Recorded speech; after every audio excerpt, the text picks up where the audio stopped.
அனைவருக்கும் வணக்கம். இன்னைக்கு அன்னை நாமகிரி அவங்களோட பிறந்த நாள். இன்னைக்கு கொஞ்சம் சார் ரொம்ப எமோஷ்னல் ஆயிட்டாரு. இதான் ஃபர்ஸ்ட் டைம் நான் இவ்வளோ எமோஷ்னல் ஆகி பார்க்குறேன். அதாவது என்னன்னா, அந்த தாய்ங்கிறவங்க வந்து ஏஜ் ஆக ஆக தான் நம்ம அவங்களோட இது வந்து இன்னும் நமக்கு டீப்பராக இருக்கும் அவங்களோட ஃபீலிங்ஸ். அண்ட் ஏதோ ஒரு விஷயத்தில் அவங்கள மிஸ் பண்ணுற போது தான் நமக்கு அவங்களோட அந்த ஒரு இந்த மாதிரி ஒரு எமோஷ்னலாக வரும். ஸோ அது ஃபீல் ஆச்சு. அப்படி அந்த வகையில் வந்து இப்போ இன்னைக்கு கொடுத்துருக்க டாபிக் வந்து தாயிற் சிறந்த கோவிலும் இல்லை. இதுக்கு வந்து நம்ம பொருத்தமாக இங்கேயே கூட பார்க்குறோம். அந்த அளவுக்கு வந்து ஒரு தாய் ஒரு கோயிலுக்கு இணையாக சொல்கிற அளவுக்கு தான் அவங்க லைஃப்பில் அவங்களும் இருந்திருக்காங்க. நம்ம சார் மற்றவங்க எல்லாமும் அவ்வளோ தூரத்துக்கு உயர்த்தியிருக்காங்க. ஸோ நான் இந்த டாபிக் வந்து ரொம்ப மகிழ்ச்சியாக இருக்கு நான் இதை எடுத்து பேசுறது. ஸோ ஃபஸ்ட்டு நன்றி சொல்லிக்கிறேன் இந்த டாபிக் கொடுத்ததுக்கு. நான் வந்து இந்த 30 மினிட்ஸ்லாம் அப்படி தான் பேசினதில்லை, இதுதான் ஃபர்ஸ்ட் டைம். ஸோ ரொம்ப சந்தோஷம். நான் முதல்ல நன்றி தெரிவிச்சுட்டு என்னோட உரையை ஆரம்பிக்கிறேன்.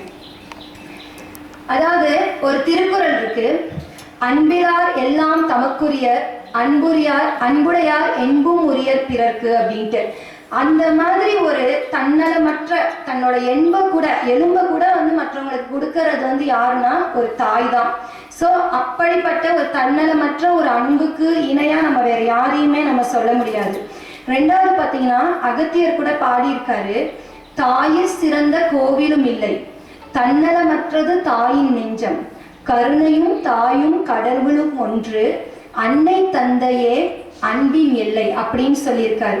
ஸோ இது எல்லாமே பார்த்தீங்கன்னா உங்களுக்கு வந்து தாயோட சிறப்பை சொல்ற மாதிரி தான். அதுமாதிரி கொன்றை வேந்தன்ல கூட அவ்வை மூதாட்டி சொல்லியிருக்காங்க, அன்னையும் பிதாவும் முன்னறி தெய்வம் அப்படின்ட்டு. அதுமாதிரி உலக நீதியில நம்ம கேள்விப்பட்டிருப்போம், மாதாவை ஒரு நாளும் மறக்க வேண்டாம். நம்மளோட கலாச்சாரத்திலயும் அதான் சொல்றாங்க, மாதா பிதா குரு தெய்வம் இப்படிதான் நம்ம வந்து முதல்ல மாதாவை நிலைநிறுத்துறாங்க. ஏன்னா அவ்வளோ சிறப்புகளும் அவ்வளோ ஒரு விஷயங்கள் அந்த அளவுக்கு யாரும் ஈடு இல்லை அப்படிங்கிறத சொல்றதுக்காக. ஏன் வேதங்கள்ல கூட சொல்லியிருக்காங்கன்னா, கிட்டத்தட்ட 100 ஆசிரியர்கள் வந்து ஒரு ஞான ஆசிரியருக்கு சமமா, 100 ஞான ஆசிரியர்கள் வந்து ஒரு தகப்பனுக்கு சமமா. அப்ப 100 தகப்பன்கள் தான் வந்து ஒரு தாய்க்கு சமமா. அப்ப பார்த்துக்கோங்க தாய் எவ்வளவு தூரத்துக்கு அவங்க வேல்யூ எடுத்திருந்தா இந்த மாதிரி வேதங்கள்லயே சொல்லியிருப்பாங்க அப்படின்ட்டு. இது மட்டும் இல்ல, மகாபாரதம் ராமாயணம் பல புராணங்கள்லயும் வந்து தாய்களுக்கு வந்து ஒரு சிறப்பு இருக்கு. அவங்கள வந்து தன்னோட மகனுக்காக அவ்வளோ ஒரு தூரம் இருந்த தாய்மார்கள் இருக்காங்க. இப்ப நீங்க சிசுபாலன் எடுத்துக்கிட்டீங்கன்னா, ஸ்ருதஸ்ரவா அப்படிங்கிறவங்க அவங்களோட தாய். அது ஆக்சுவலா யாருன்னா கிருஷ்ணரோட அத்தை.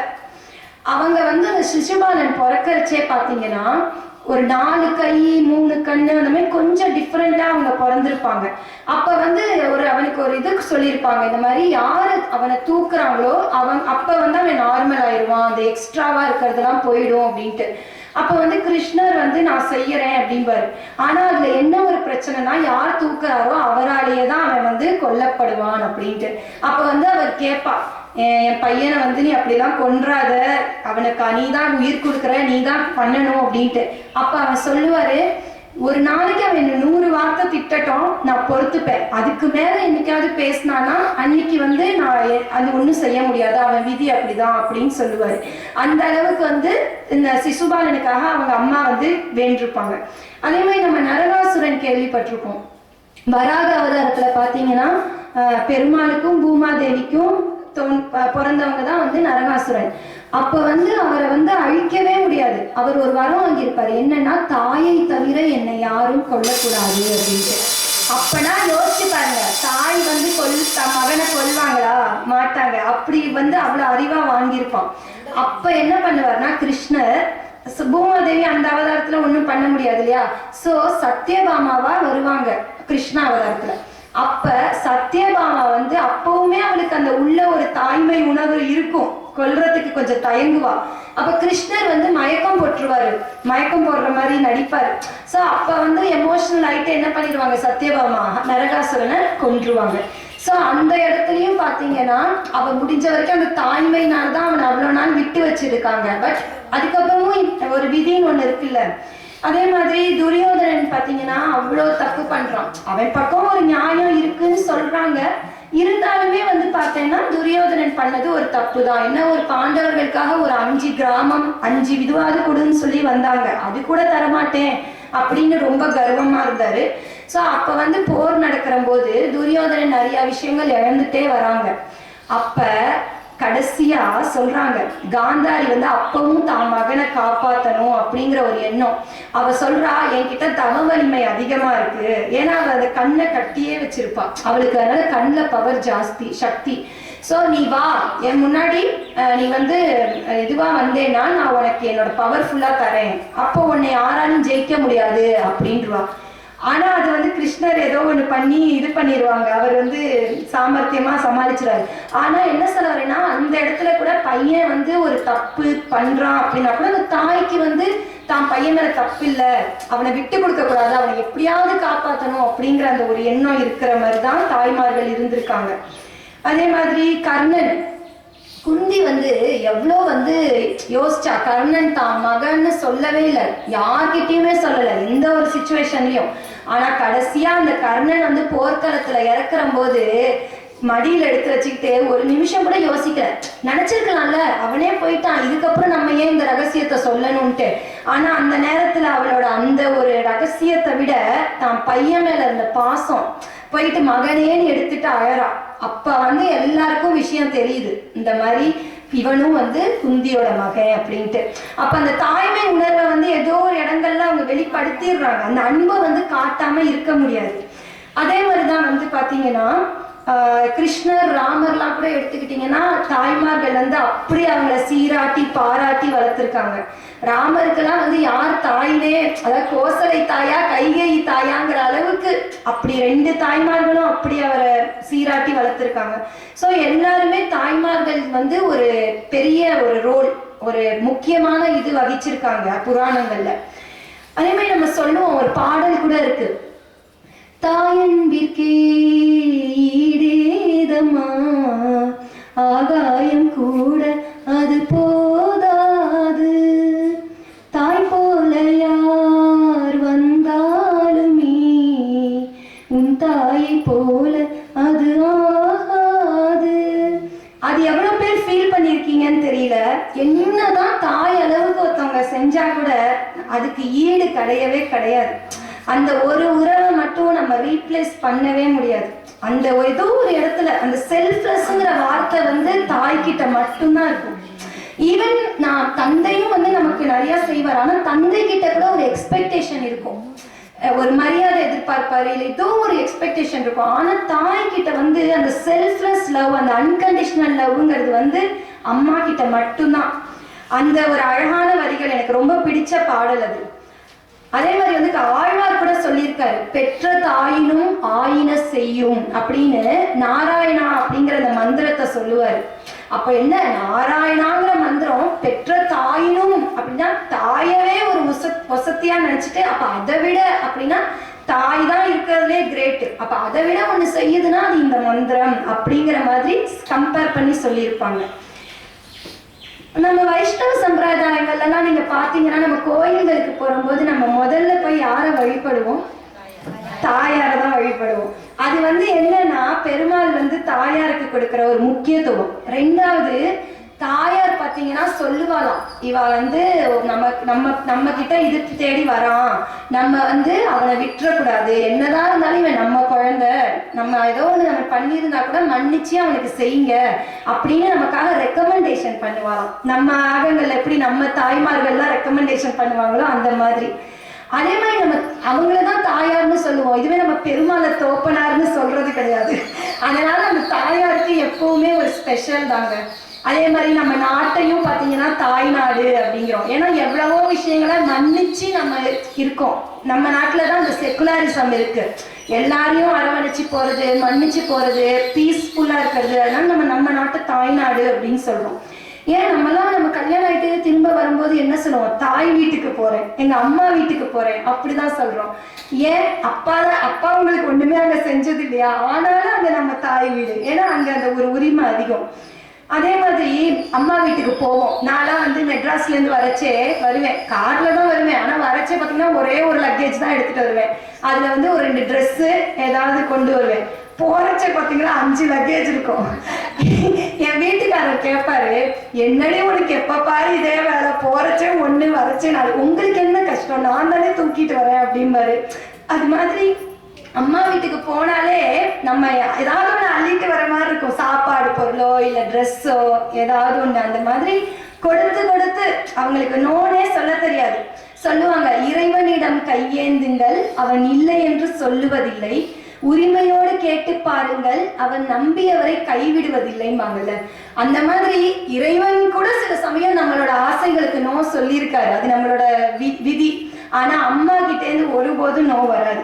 ஒரு நாள் நான் காத்தால 8:30 கிளம்பணும், 7:50க்கு சொல்றேன், அம்மா நீ செய்யற தக்காளி சாதம் ரொம்ப பிடிக்கும்ட்டு எங்க இதுல ஒருத்தவங்க கேட்டாங்கம்மா அப்படிங்கிறேன். என்னை ஃபர்ஸ்ட் சொல்லிட்டான், போடி வேற வேலை இல்லை அதெல்லாம் செய்ய முடியாது அப்படின்ட்டான். ஆனா இந்த பக்கம் சொல்லிட்டு அந்த பக்கம் 20 நிமிஷத்துல சூப்பரா தக்காளி சாதத்தை செஞ்சு டப்பால போட்டு கொடுத்தாங்க. ஆனா அன்னைக்கு அந்த பொண்ணு அதுக்கப்புறம் நான் பார்க்கலைங்க. அன்னியோட நான் காத்தால கரூர்ல போனது நின்றுடுச்சு. அது பாருங்களேன், அவங்க அந்த ஆசையை நிறைவேற்றி வச்சுட்டாங்க. அது டக்குன்னு உடனே செய்வாங்க. அதே மாதிரி நம்ம நதிகள்லாம் கூட பாத்தீங்கன்னா நம்ம என்ன சொல்றோம், கங்கா மாதா, காவிரி தாய் அப்படின்னு தான் சொல்றோம். ஏன்னா அது அந்த நதிகளும் பாத்தீங்கன்னா நம்ம செய்யற சில பாவங்கள் அதெல்லாம் வந்து மன்னிச்சு நமக்கு வந்து மோட்சத்தை புண்ணியத்தை தருது. அதனால நதிகளுக்கும் அந்த பேர். சரி, இதெல்லாம் ஓகே. நம்ம ஏன் தாயை சிறந்த கோவிலும் இல்லைன்னு சொல்றோம்? நம்ம ஏன் கோவிலுக்கு போறோம்? முதல்ல நம்ம கோயிலுக்கு போறதுக்கு காரணம் வந்து நம்ம மன அமைதிக்காகவோ இல்லை ஏதோ ஒரு நிம்மதி, ஏதோ ஒன்று மனசுல நெருடலா இருக்கும், போயிட்டு வந்தா நமக்கு அங்க ஒரு நல்ல ஒரு வைப்ரேஷன் கிடைக்கும், இல்லை ஏதோ போயிட்டு வரும்போது நமக்கு ஒரு மைண்ட் ஃப்ரீ ஆகும். ஆனா தாய்கிட்டையுமே அது நடக்குங்க. எல்லாராலையும் எல்லா நாளும் கோயிலுக்கு போக முடியாது. ஆனா நம்ம எங்க இருந்தாலும் ஒரு ஃபோன் அடிச்சு, அம்மா இன்னைக்கு இப்படி ஆயிடுச்சுமா அப்படின்னு சொன்னா அங்கேருந்து நமக்கு ஒரு வார்த்தை வரும்ல. அது இப்போ விடுடி, இதெல்லாம் ஒரு விஷயமே இல்லை, சரி விடு சரியாயிடும், இதுக்கெல்லாம் கவலைப்படாது அப்படின்னு ஒரு வார்த்தை சொல்லுவாங்க. இதெல்லாம் விட ஹைலைட் என்னன்னா, துரியோதனன் மாதிரிதான் நம்ம மேல ஒரு தப்பே இருந்தா கூட அவங்க நம்மளை வந்து விட்டு கொடுக்காம அந்த நேரத்துல இப்ப அப்பா கிட்ட போய் நம்ம ஒரு விஷயம் சொல்றோம்னு வச்சுக்கோங்களேன், அப்பா இந்த மாதிரி வண்டி அங்க ஓரமா நிறுத்திருந்தேன், என் மேல தப்பே இல்லை, எவனோ ஒருத்த இடிச்சிட்டான் அப்படிமே. ஆனா ஃபர்ஸ்ட் நமக்கு சொல்யூஷன் கொடுப்பாரு. கொடுக்கறதுக்கு முன்னாடி உனக்கு அறிவில்லை, அங்க போய் நிறுத்துவியா, உனக்கு இது கூட பொறுப்பு இல்லையா அப்படின்னு திட்டிட்டு தான் சொல்யூஷன் கொடுப்பாரு. ஆனா அம்மா வந்து நம்மளோட அந்த பிளேம், நம்மள ஒரு குறை சொல்ல மாட்டாங்க. அந்த நேரத்துல நம்ம ஒரு ஆதரவு, ஆனா நம்ம திட்டுவோம் அந்த நேரத்துல, உனக்கு அறிவு இருக்கா, நான் சொல்றது உனக்கு புரியுதா புரியலையா அப்படிமோ. ஆனா அவங்க வந்து நம்ம கிட்ட அப்படி ஒரு நமக்கு மனசுல ஒரு நிறைவு, சந்தோஷம், நிம்மதியை மட்டுமே தர மாதிரிதான் பேசுவாங்க. எந்த இடத்துலயுமே நம்மளை விட்டு கொடுக்க மாட்டாங்க. அது கூட அந்த ஒரு பாட்டுல கூட வரும், நான் வயது வளர்ந்தால் கூட மடி ஊஞ்சல் வேண்டும் மாட அப்படின்னு அந்த இந்த ஒரு பாட்டு. அது வந்து என்னன்னா, நம்ம எவ்வளவு வயசானாலும் நம்ம வந்து அம்மாக்கு குழந்தைங்க தாங்க. சொல்லுவாங்கல்ல, mother is always a mother. அவங்க நம்ம கன்சீவ் ஆயிருக்கோம் அப்படின்னு தெரிஞ்சதுலேருந்து, நம்ம வளர்ந்ததுலேருந்து, ஏன் நம்ம டீனேஜ், காலேஜ், கல்யாணம், குழந்தை எது வந்தாலும் நான் இப்போவும் எங்கள் அம்மாவுக்கு குழந்தை தான். நீங்க ஆனா அதுவே பாருங்களேன், ஃபர்ஸ்ட் கொஞ்ச நாள்லாம் பாத்தீங்கன்னா நம்ம வந்து அப்பாவை வந்து ஹீரோ வர்ஷிப், எனக்கு எங்க அப்பா தான் எல்லாம் அப்படின்னு நம்ம பேசுவோம். ஆனா அந்த டீனேஜ்னு ஒண்ணு வரும் பாத்தீங்களா, ஆமா, அப்ப அந்த ஃபாதர் வந்து அப்படியே ஃபார்தரா போயிடுவாங்க, அப்படியே நகர்ந்து போயிடுவாங்க. அதுக்கு என்ன காரணம்னா, ஆண்களுக்கு கொஞ்சம் ஈகோ இருக்கும் எப்பவுமே, அம்மாக்கள் பெண்களுக்கும் இருக்கும். ஆனா அம்மாக்களுக்கு வந்து இந்த ஈகோ இருக்காது. நான் எவ்வளவுதான் நம்ம திட்டினாலும், எவ்வளவுதான் சண்டை போட்டாலும் அடுத்த நிமிஷம் நம்ம கிட்ட பேசுவாங்க. நம்ம இப்ப ஏதோ ஒண்ணு கேட்போம், அவங்களுக்கு தெரிஞ்சிருக்கும், நமக்கு வந்து அட்வைஸ் பண்ணுவாங்க. நம்ம ஆனா அவங்கள வந்து அலட்சியமா எடுத்துக்க மாட்டோம். என்ன உனக்கு என்ன தெரியும் அப்படின்னு நினைப்போம். ஆனா அப்படி நம்ம அவமானப்படுத்தினா கூட திரும்ப அடுத்த நாளும் நம்ம கிட்ட வந்து பேசுவாங்க. நீதான் அன்னைக்கு அப்படி சொன்னேன்ல, உன்கிட்ட நான் எதுக்கு பேசணும் அப்படி நினைக்க மாட்டாங்க. அதனாலதான் அந்த பாண்டிங் நம்ம விட்டாலும் அவங்க விடாம பிடிச்சிக்கிட்டே இருப்பாங்க. அந்த ஒரு பாண்டிங்னால தாங்க நம்ம அம்மாவோட ரிலேஷன். ஈவன் பாத்தீங்கன்னா அம்மாவும் திட்டுவாங்க, எல்லாம் செய்வாங்க, ஆனாலும் பையன் போய் அம்மா கிட்ட ஷேர் பண்ணுவான், அப்பா கிட்ட ஷேர் பண்ண மாட்டான். ஆனா நம்ம காசு கொடுக்கறது செய்யறது எல்லாம் அப்பா தான். அது ஏன்னா அம்மா மீடியேட் பண்ணுவாங்க, ரெக்கமெண்ட் பண்ணுவாங்க. ஸோ அந்த மாதிரி நம்ம கிட்ட ஒரு அவ்வளோ ஒரு அன்பு, பையனையோ பொண்ணையோ விட்டு கொடுக்காத அளவுக்கு சொல்லுவாங்க தெரியுமா. இருக்கிறச்சையே பொண்ணு வரத்துக்குள்ள எல்லாம் போட்டுக்கோ, பையன் வரதுக்குள்ள சாப்பிட்டுக்கோ அப்படிம்பாங்கல்ல, அது மாதிரி அவங்க வந்து. ஆனா அது வந்து எல்லா அம்மாக்களுக்கும் சும்மா சொல்றது. ஆனா நம்ம அம்மாக்கள் வந்து பொண்ணு பிறந்தாலும் அவங்க வந்து நமக்கு கொடுப்பாங்க, அதுக்கு சொல்லுறோம். ஏன்னா நம்ம கேட்போம் இல்லையா, அதுக்கப்புறம் எனக்கு இந்த சாரி பிடிச்சிருக்கு, இந்த நகை பிடிச்சிருக்குங்கிற போது கொடுப்பாங்க. அந்த மாதிரி அள்ளி அள்ளி கொடுக்குற ஒரு கை, இல்லைன்னு சொல்ல மாட்டாங்க, அது நோ சொல்ல மாட்டாங்க, அந்த மாதிரி ஒரு இது. அதே மாதிரி பாத்தீங்கன்னா உலகத்திலேயே உன்னதமான இடம் 2 இருக்குங்க. ஒண்ணு என்னன்னா தாயின் கருவறை, இன்னொன்னு என்னன்னா ஆசிரியரின் வகுப்பறை. நம்ம இங்க வந்து பாத்தீங்கன்னா தாயின் கருவறை எடுத்துப்போம். இந்த கருவறைக்குள்ள அனுமதி இல்லைன்னே சொல்ல மாட்டாங்க. 2வது இது வந்து ஸ்பெஷலான கருவறைங்க, நம்ம ஒரு தடவை தாங்க போக முடியும், அதுக்கு மேல திரும்ப நம்ம நினைச்சா கூட போக முடியாது. சில சமயம் தான் தோணும் நம்ம திரும்ப முதலேருந்து ஒரு வாழ்க்கை வாழ்ந்தா எப்படி இருக்கும், நம்ம செஞ்ச தப்பெல்லாம் திரும்ப மாத்திட்டு வாழ்ந்தா எப்படி இருக்கும் அப்படின்ட்டு. அதே மாதிரி பாத்தீங்கன்னா இங்க வந்து பார்ஷியாலிட்டி கிடையாது, ஒரு பையனுக்கு ஒரு மாதிரி இன்னொரு பையனுக்கு ஒரு மாதிரி, அந்த ஒரு டிஃபரன்ஸ் கிடையாது. அது மாதிரி அவ்வளோ ஒரு தன்னோட தியாகம்னா அந்த 10 மாசத்துல தாங்க நம்ம பார்க்கலாம் அம்மாக்கள் எவ்வளவு தியாகம் பண்றாங்க அப்படின்ட்டு. நான் வந்து வெறும சாப்பிட்ற விஷயம் போற விஷயத்துல மட்டும் சொல்லலை, மென்டலி கூட அவங்க எவ்வளவு பார்த்துக்கணும் தெரியுமா. அவங்க மென்டலி அஃபெக்ட் ஆனா உள்ள இருக்கிற குழந்தை அஃபெக்ட் ஆகும். அப்ப யோசிச்சு பாருங்க, நம்ம மேல எவ்வளோ அக்கறை இருந்தா அவங்க வந்துட்டு அப்படி அந்த 10 மாசம் அவங்க அப்படி தவமா இருந்தா மட்டும்தான் நம்மளை மென்டலி பிசிக்கலி ஒரு நார்மல் சைல்டா வெளியில கொண்டு வர முடியும். நம்ம இல்லைங்க, இப்ப நம்ம அனிமல்ஸ்ல கூட அப்படி இருக்கு. பறவைகள்லாம் பாத்தீங்கன்னா இறை தேட போயிட்டு சாப்பாடு கொண்டு வந்து கொடுக்கறது இல்லையா, அதே மாதிரி கங்காருலாம் பாத்தீங்கன்னா மடியிலேயே சுமந்துட்டு போகும். அது மாதிரி அதே மாதிரி வந்து ஒரு எண்ணம் அந்த நேரங்கள்ல பாத்தீங்கன்னா தாய்மார்களுக்கு வந்து எண்ணம் சொல் செயல் இது எல்லாமே தூய்மையா இருக்கும். இப்ப காந்தாரிக்கெல்லாம் பாத்தீங்கன்னா கொஞ்சம் அந்த ஒரு பொறாமை இருந்துச்சு மகாபாரதத்துல. ஆனா அவங்க நிறைய விஷயங்கள் நல்லவங்கள் தான், ஆனா கொஞ்சம் அந்த பொறாமைப்பட்டாங்க. அது மாதிரி நமக்கு அந்த பொறாமையோ அந்த ஒரு தீய எண்ணங்கள் வந்துடவே கூடாது. இதுக்கு இன்னொரு எக்ஸாம்பிள் கூட சொல்லலாம். நீங்க அந்த காஷ்யப முனிவர் அப்படின்னு சொல்லிட்டு சொல்லுவோம், அது உங்களுக்கு 2 பேர் அதிதி திதின்னு 2 பேர் சொல்லுவாங்க. அப்ப அதிதிங்கிறவங்க வந்து ரொம்ப ஒரு பணிவிடையெல்லாம் செஞ்சுட்டு ரொம்ப பவ்யமா நல்ல எண்ணங்களோட இருக்கிற ஒரு பொண்ணு, ஒரு லேடி. இவங்க வந்து பாத்தீங்கன்னா கொஞ்சம் இவங்களும் நல்லவங்க தான், ஆனா கொஞ்சம் எண்ணங்கள் வந்து தவறான யோசனை, கொஞ்சம் பொறாமை, அந்த மாதிரி கொஞ்சம் கேரக்டர்ஸ். அப்ப இவங்களுக்கு பிறந்த குழந்தைகள்லாம் தேவர்கள் அந்த மாதிரி வந்தாங்க, இவங்களுக்கு பிறந்த குழந்தைகள்லாம் வந்து அரக்கர்கள் அசுரர்களா வந்துட்டாங்க அப்படின்னு சொல்லி ஒரு கதை.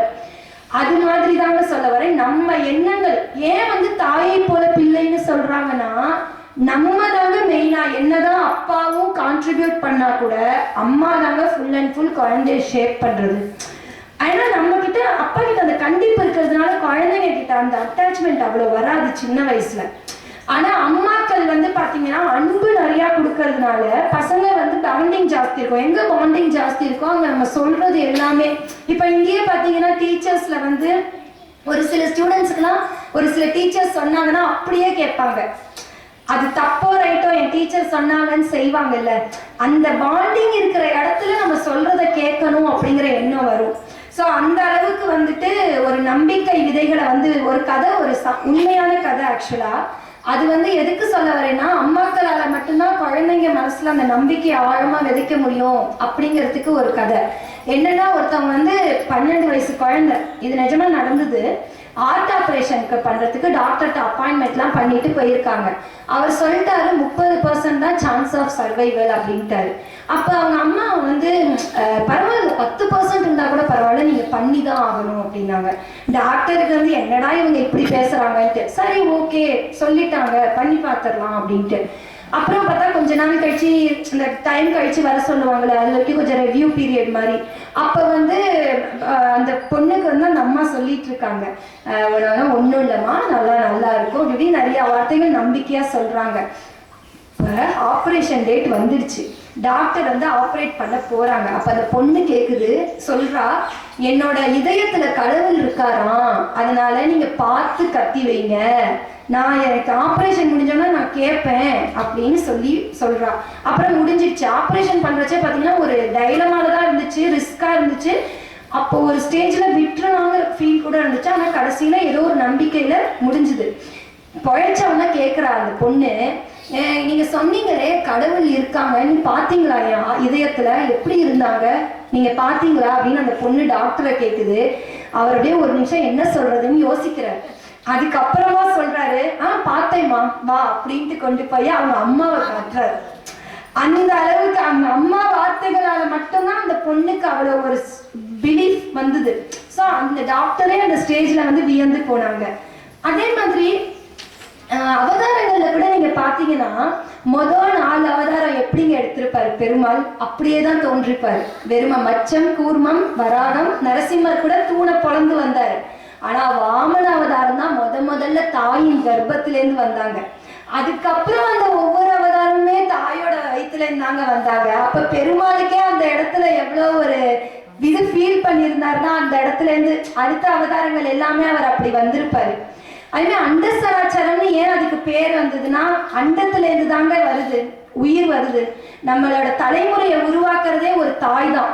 அதனாலதான் இந்த யூனிவர்ஸும் வந்து அண்டச்சராச்சரம் அப்படிங்கிற பேர் வச்சிருக்காங்க. இது மட்டும் இல்ல, பெரிய பெரிய லீடர்ஸ்லாம் பாத்தீங்கன்னா தன்னோட வெற்றிக்கு பின்னாடியும் தன்னோட உயர்வுக்கு பின்னாடியும் வந்து தாயை தான் காரணமா சொல்லியிருக்காங்க. ஒரு எடுத்துக்காட்டுக்கு பாத்தீங்கன்னா ஆப்ரஹாம் லிங்கன் அமெரிக்கன் பிரசிடென்ட் இருக்கார்ல, அவர் சொன்னாரு, என்னோட நல்ல குணங்கள் எல்லாத்துக்குமே காரணம் என் தாய் அப்படின்னு சொன்னாங்க.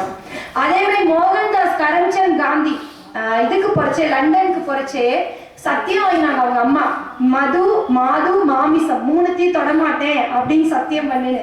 அந்த ஒரு செல்ஃப் கண்ட்ரோல் அந்த ஒரு செல்ஃப் டிசிப்ளின் தான் அவரை ஒரு பெரிய லீடரா மாத்தி ஃபாதர் ஆஃப் த நேஷனா ஒரு மகாத்மாவா மாத்திச்சு. அப்துல் கலாம் கிட்ட கேட்டிருக்காங்க, அவர் அக்னி சிறகுகள்ங்கிற புக்ல வந்து பதிவு பண்ணியிருக்காரு. அப்துல் கலாம் கிட்ட கேட்டிருக்காங்க, உங்களோட இந்த எளிமைக்கும் மேன்மைக்கும் யார் காரணம் அப்படின்ட்டு. அதுக்கு அவர் சொன்ன பதில் என்ன தெரியுமா, என் தாய். அதே மாதிரி இவர் நம்ம சிவாஜி வீர சிவாஜி இருக்காருல்ல, அவருக்கு அப்படிதான் தாய் வந்து நிறைய வீர கதைகள் நற்பண்புகள் எல்லாம் சொல்லிதான் அவரை ஒரு பெரிய சத்ரபதி சிவாஜியா உருவாக்கினாங்க அப்படின்னு சொல்லிட்டு கதைகள் இருக்கு. இனிமே விவேகானந்தரும் அப்படிதாங்க, ஒரு சாதாரண நரேந்திரனா இருந்தவரை ஒரு ஆன்மீக ஒரு பெரிய புகழ்பெற்ற விவேகானந்தரா மாறினதுக்கும் அவரோட தாயோட வளர்ப்பு தான் காரணம். இதெல்லாம் விட ஒரு மெய்சில் இருக்கிற கூடிய விஷயம் உங்களுக்குலாம் ஆல்ரெடி கேள்விப்பட்டிருப்பீங்க, இருந்தாலும் யாரோ ஒரு குழந்தைகளுக்கு தெரியாதுங்கிறதுனால நான் சொல்றேன். தாமஸ் ஆல்வா எடிசன் இருக்கார்ல, அவர் வந்து இந்த மாதிரி உங்களை மாதிரி ஸ்கூலுக்கு போயிட்டு இருந்த போது அவங்களுக்கு அம்மாவை கூப்பிட்டு, நம்ம எல்லாம் பேரண்ட்ஸ் மீட்டிங் வைக்கிறோம்ல, அந்த மாதிரி அவங்க அம்மாவை கூப்பிட்டு ஒரு லெட்டர் கொடுத்தாங்களா அவங்க மிஸ்ஸு. அவங்க அம்மாவுக்கு அதை பார்த்த உடனே கண்ணில் ஜலம். ஆனா என்ன பண்ணிட்டாங்க, அப்படியே அதை கண்ட்ரோல் பண்ணிட்டு ஒன்றும் இல்லடா அப்படின்ட்டாங்க. என்னம்மா சொல்லு அப்படின்னாலும், இல்லை உனக்கு இந்த ஸ்கூல்ல படிப்பு முடிஞ்சிடுச்சான், நீ வா நம்ம நூலகம் அந்த மாதிரி இடத்துல போய் படிச்சுக்கலாம் அப்படின்ட்டு கூட்டிட்டு போறாங்க. அவர் படிக்கிறாரு, நிறைய விஷயம் கண்டுபிடிக்கிறாரு. இந்த லைட் எல்லாம் அவர் தான் கண்டுபிடிச்சது. அவர் கண்டுபிடிக்கலைன்னா நமக்கு வந்து லைட் வந்து லேட்டா தான் கிடைச்சிருக்கும், இல்லைன்னா கண்டுபிடிக்காம கூட போயிருக்கலாம். ஸோ அவர் வந்து அப்புறமா ஒரு நாள் என்ன ஆயிடுச்சு, நிறைய கண்டுபிடிப்புகள்லாம் கண்டுபிடிச்சு ஒரு சயின்டிஸ்டா ஆயிட்டு ஏதோ ஒரு நாள் அவர் ஏதோ லேபையோ ரூமையோ ஷிஃப்ட் பண்ணிட்டு இருக்காரு. அப்ப எதேர்ச்சியா அந்த லெட்டர் வந்து அவர் கைக்கு வருது. அதை படிச்சு பார்த்தா என்ன தெரியுமா அதுல எழுதி இருந்தது, உங்க பையனுக்கு மூளை வளர்ச்சி கம்மியா இருக்கு, அவனை இங்க ஸ்கூல்ல படிக்க வைக்க முடியாது அப்படின்ட்டு எழுதி. அவருக்கு அப்படியே நெஞ்சே அடைச்சிச்சு. அது அன்னைக்கு அவர் பார்த்திருந்தாருன்னா அவர் மனநிலை என்ன இருக்கும். ஆனா அவங்க அம்மா என்ன சொல்லியிருந்தாங்க தெரியுமா, நீ ரொம்ப அறிவாளி, உனக்கு இந்த ஸ்கூல் சரியில்லைன்னு சொல்லிட்டு கூப்பிட்டு போறாங்க.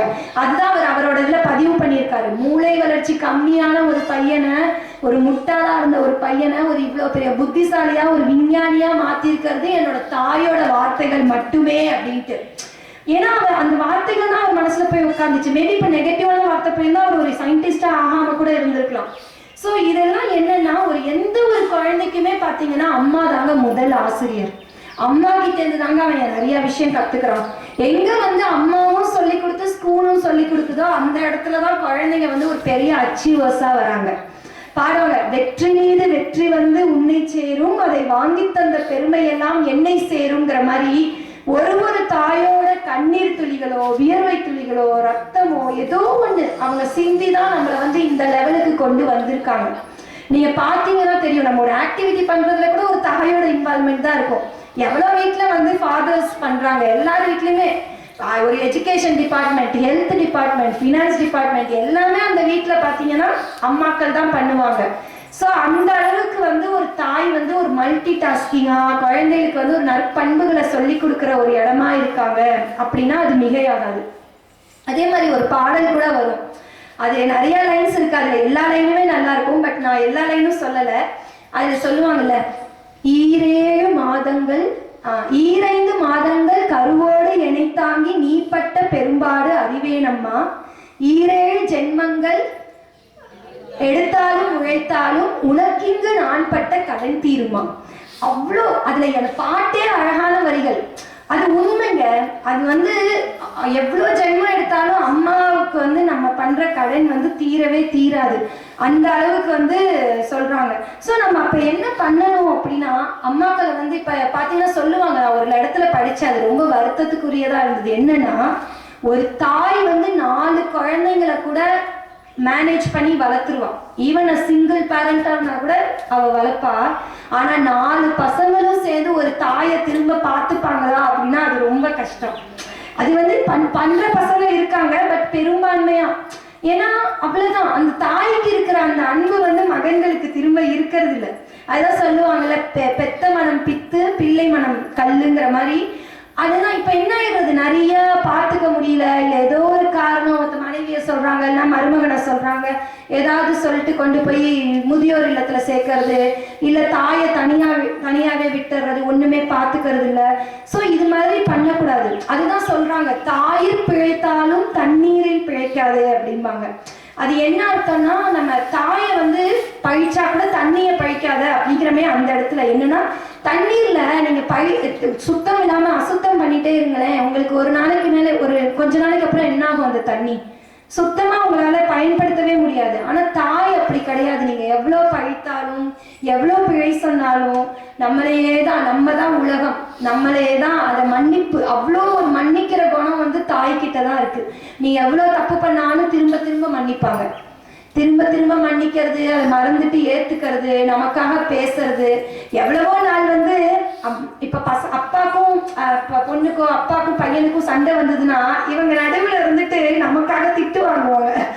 அவங்க அந்த இடத்துல சம்மதமே இருக்காது, ஆனா அங்கேருந்து அங்க போகும். அந்த மாதிரிலாம் நமக்காகவே வாழக்கூடிய, நம்மளை ஏமாத்தாத ஒரு ஜீவன் இருக்காங்கன்னா தாய் தான். அதுமாதிரி சொல்லுவாங்க, மானம் சூடு வெக்கம் ரோஷம் இது எதுவுமே இல்லாத ஒரு இனம் இருக்குன்னா அதுவும் தாய்மார்கள் தான். ஸோ இப்படிப்பட்ட ஒரு அவ்வளோ ஒரு பெருமைக்குரியவங்க தான் வந்து தாய்மார்கள். அவங்களுக்கு ஈடா வந்து நம்ம எதையுமே சொல்ல முடியாது.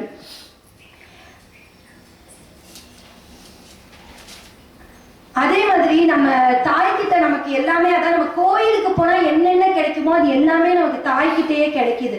ஆதரவு, ஆறுதல், மன நிறைவு, நிம்மதி, சந்தோஷம், அரவணைப்பு, அப்புறம் நமக்கு ஒரு அன்பு, அப்புறம் நமக்கு வேண்டிய ஒரு ஒரு ஒரு ஒரு கிளாரிட்டி. சில சமயங்கள்லாம் நம்ம அம்மா கிட்ட புலம்புவோம், அவங்க ஏதாவது ஒரு சொல்யூஷன் கொடுப்பாங்க, அது நமக்கு வந்து சின்னதா இருக்கும், ஆனா அது ஒரு பெரிய ஒரு நமக்கு ஒரு ஃப்ரீ பண்ணி விட்டுரும் மைண்டை. ஸோ அதனாலதான் வந்து நம்ம தாயை வந்து கோவிலுக்கு இணையா சொல்றோம். அதே மாதிரி எப்படி கோயில்ல கருவறை இருக்கோ அந்த மாதிரி நம் தாய்களுக்கும் கருவறை வந்து ஒரு புனிதமான உன்னதமான ஒண்ணு. அதனாலதான் நம்ம தாயை வந்து, இன்னொரு காரணமும் இருக்கு, நம்ம ஏன் வந்து தாயை வந்து இப்படி தாயை சிறந்த கோவிலும் இல்லை அப்படின்னு சொல்றோம்னா, நம்ம எல்லாம் கோவிலுக்கு போவோம், பூஜை செய்வோம், எல்லா விரதமும் கடைபிடிப்போம், எல்லாமும் பண்ணுவோம். ஆனா வீட்டுல அம்மா சொல்ற ஒரு பேச்சை கூட கேட்க மாட்டோம், அம்மாவை சுத்தமா மதிக்க மாட்டோம். அப்படின்னா பலன் இருக்குமா? இருக்காது. அதனாலதான் நீ தாயெல்லாம் அவங்கள மதிக்கிறத விட்டுட்டு, அவங்கள பாதுகாக்கிறத விட்டுட்டு, அவங்களுக்கு செய்யறத விட்டுட்டு நீ வெறும் கோயிலுக்கு மட்டும் வர்றதுனால உனக்கு ஒண்ணும் நடக்காது. தாயே சிறந்த கோவிலும் இல்லை அப்படின்னு அதுக்குதான் சொல்றாங்க. அது வந்து தாய்க்கு நீ முக்கியத்துவம் கொடுக்கணும் அப்படிங்கிறதுக்காக வந்ததுதான் அந்த அந்த இது. அதே மாதிரி நம்ம வேணா ஒண்ணு செய்யலாங்க. என்ன செய்யலாம்னா, நம்ம எப்படி தாய்க்கு வந்து கடனை வந்து திரும்ப செலுத்தலாம் அப்படின்னா, ஒண்ணு வந்து இந்த ஜென்மத்துல நம்ம அவங்கள நல்லா பாதுக்கணும். அவங்க அதாவது மனசு வந்து நோகாம அவங்கள நல்லபடியா பார்த்துக்கணும். இல்லையா அடுத்த ஜென்மத்துல உனக்கே ஒரு தொட்டில் கட்டி நானே தாயாய் மாறிட வேண்டும். நீ பண்ணதெல்லாம் நான் பண்றேன், அடியா இருந்தாலும் சரி, உதயா இருந்தாலும் சரி, நமக்கு செஞ்சதா இருந்தாலும் சரி, எல்லாமே அப்ப வந்து பேலன்ஸ் ஆயிரும். ஸோ அந்த அளவுக்கு நம்ம வந்து எவ்வளவு முடியுமோ, இப்ப கூட நம்ம நிறைய பேர் பேசினோம் செய்ய தவறியது அப்படின்லாம். ஸோ அந்த மாதிரி நம்ம தாய்க்கு வந்து ஒரு எந்த குறையும் இல்லாமல் முடிஞ்ச வரைக்கும் அவங்க நம்மக்கிட்ட எதிர்பார்க்கறது சின்ன சின்ன விஷயம்தான். அந்த எதிர்பார்ப்பு கூட சில சமயம்லாம் அவங்க வச்சுக்க மாட்டாங்க. முன்னாடிலாம் நான் வந்து பத்து தேய்க்கிறதுக்கு மட்டும் போயிட்டு இருந்தேன். இப்போ அதுவும் என்கிட்ட அவங்க எதிர்பார்க்கறது இல்லை. கிச்சன் டிபார்ட்மெண்ட் ஃபுல்லாகவே அவங்க எதிர்பார்க்க மாட்டாங்க. ஏன்னா டைம் டியூட்டி மாறிடுச்சு அப்படி. அது மாதிரி சொல்ல வரேன், அவங்க வந்து நம்ம செஞ்சாலும் செய்யாட்டாலும் நம்ம கிட்ட மூஞ்ச காட்டாம நமக்காக செய்யறது. நான் வந்து ஒண்ணுமே பண்ணாட்டி நீ எனக்கு இது செஞ்சியா அப்படிங்கிற கேள்வியே அவங்க கிட்ட வராது. அன்னைக்கு நீ அப்படி சொன்னியே அப்படிங்கிற வார்த்தை வராது. ஏதாவது ஒண்ணு வரைச்சே கணக்கு போட்டு காட்டுறதோ, நான் உனக்கு இது செஞ்சேன் அது செஞ்சேன்னு சொல்லி காட்டுறது வந்து என்னைக்குமே வராது தாய்கிட்ட. ஸோ அப்படிப்பட்ட ஒரு அவ்வளோ ஒரு பெருமைக்குரியவங்களை நம்ம வந்து சொல்றதுல என்ன தப்பு இருக்கு? தாயை சிறந்த கோவிலும் இல்லைன்னு. இதுவே கம்மிதானோன்னு எனக்கு தோணுது அந்த அளவுக்கு. ஸோ இது எனக்கு இதனால இப்போ உங்ககிட்டலாம் நான் என்ன சொல்ல வரேன்னா, இது வரைக்கும் நாம எப்படி இருந்தோமோ இனிமே வந்து நம்ம வந்து தாய் அவங்க ஏதாவது சொல்றாங்கன்னா நமக்காக தான் சொல்றாங்க, நமக்காக நினைக்கிற ஒரே ஜீவன் அப்படின்னு நினைச்சு அவங்க சொல்றத செய்யணும், மதிக்கணும், அவங்கள பாதுகாக்கணும் அப்படிங்கிற ஒரு வேண்டுகோளோட எனக்கு வாய்ப்பளித்ததுக்கு ரொம்ப நன்றி சொல்லி இந்த உரையை வந்து நிறைவு செய்கிறேன். நன்றி.